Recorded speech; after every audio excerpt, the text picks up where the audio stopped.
खबर से आ रही है जहां ये बताया जा रहा है कि भूपेश बघेल के घर पर ईडी की रेड चल रही है। उनके बेटे के घर पर भी ईडी की रेड चल रही है। 14 ऐसे ठिकाने हैं जहां पर जो ईडी है वो इस वक्त एक्शन ले रही है। भूपेश बघेल की मुश्किलें बढ़ती हुई नजर आ रही हैं। लगातार वो सबूत खंगाले जा रहे हैं जिसको लेकर के जो ईडी है जो जांच पड़ताल कर रही है। बड़ी खबर इस वक्त आपको बता दें, भूपेश बघेल के भिलाई वाले घर पर ईडी की रेड हो रही है। भूपेश के बेटे चैतन्य के घर पर भी ईडी की छापेमारी चल रही है। छत्तीसगढ़ में लगभग 14 ऐसे ठिकाने हैं जहां पर ईडी की रेड चल रही है। जो ईडी की टीम है वो तमाम सबूतों को खंगालने की कोशिश कर रही है।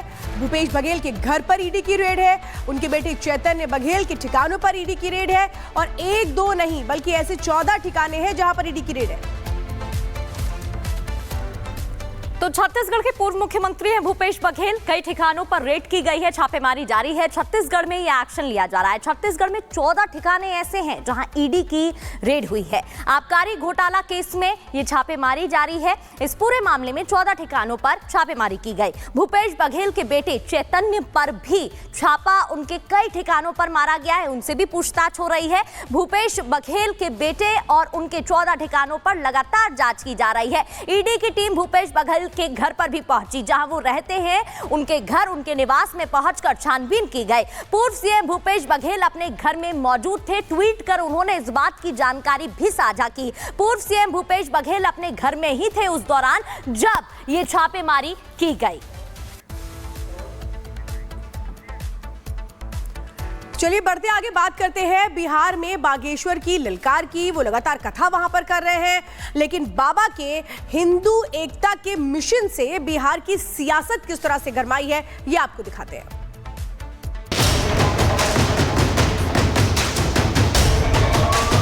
सनातन विरोधियों और देशद्रोहियों के ऊपर चोट करने आए, लेकिन अब ये जो छेड़ रहे हैं हम जरूर बिहार बार बार आते रहे।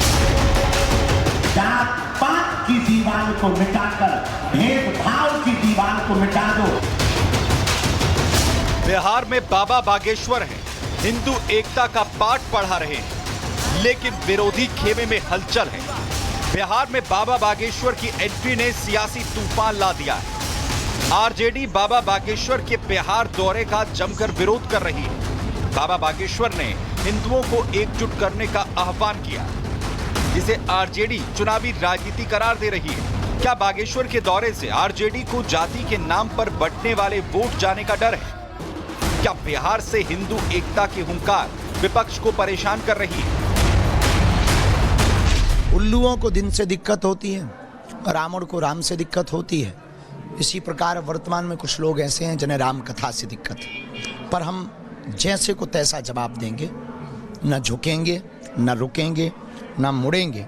हम बिहार के लिए आए हैं, हम सनातन के लिए आए हैं, हम हिंदुओं के लिए आए हैं, हम देश में हिंदू एकता के लिए आए हैं और हम उनके बयानों से बहुत ज़्यादा विचलित नहीं हैं, ना जिंदगी में हो भी सकते हैं।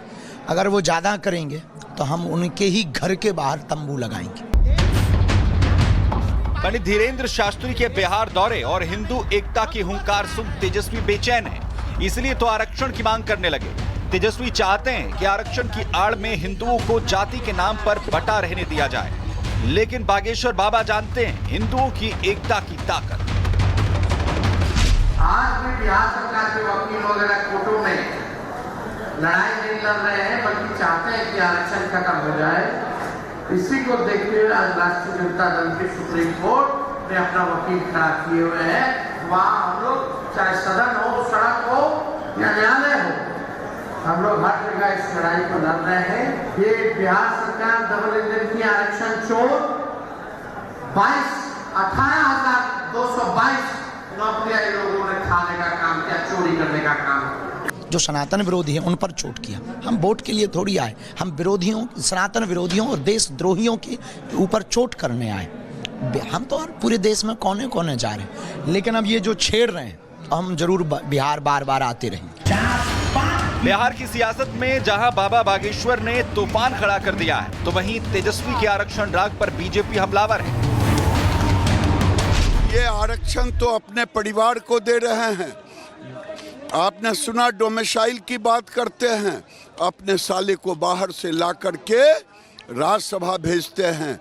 परिवार से बाहर निकल नहीं रहे हैं, ये आरक्षण की बात क्या करेंगे? पहले वो अपने परिवार का तो आरक्षण समाप्त करें। क्या वहाँ पर लालू परिवार से बाहर कोई व्यक्ति सीएम बन सकता है, सोच सकता है? बिल्कुल बेबुनियाद बात चुनाव के लिए। पंडित धीरेन्द्र कृष्ण शास्त्री हिंदू राष्ट्र की मांग से बिहार की राजनीति गर्मा गई है।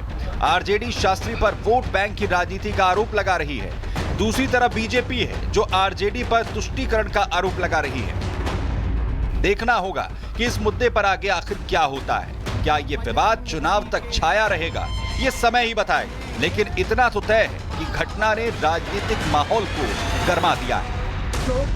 Bureau report, Republic Bharat. और आपको जानकारी दे दें कि बाबा बागेश्वर ने पाकिस्तान में भी भागवत कथा कहने की तैयारी कर ली है। दरअसल पहले से ही सियासत गर्मा रही है। बिहार में उनके बयान के बाद तमाम बयानबाजी हो रही है, लेकिन पाकिस्तान में भी अब वो कथा करने वाले हैं। ऐसा हम क्यों कह रहे हैं, आपको इस रिपोर्ट में दिखाते हैं।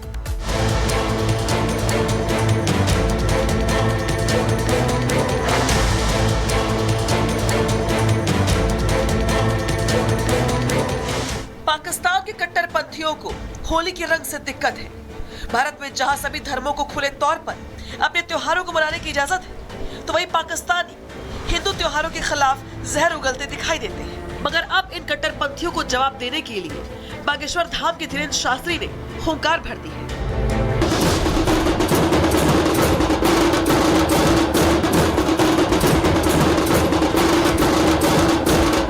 झिझक जाएंगे, हमें कोई दिक्कत नहीं। हमें कथा करनी है, पाकिस्तान जाने में क्या दिक्कत है? स्वागत करें, हम तो तैयार हैं। बागेश्वर की हुंकार सुनकर शहबाज शरीफ के पसीने छूट गए होंगे।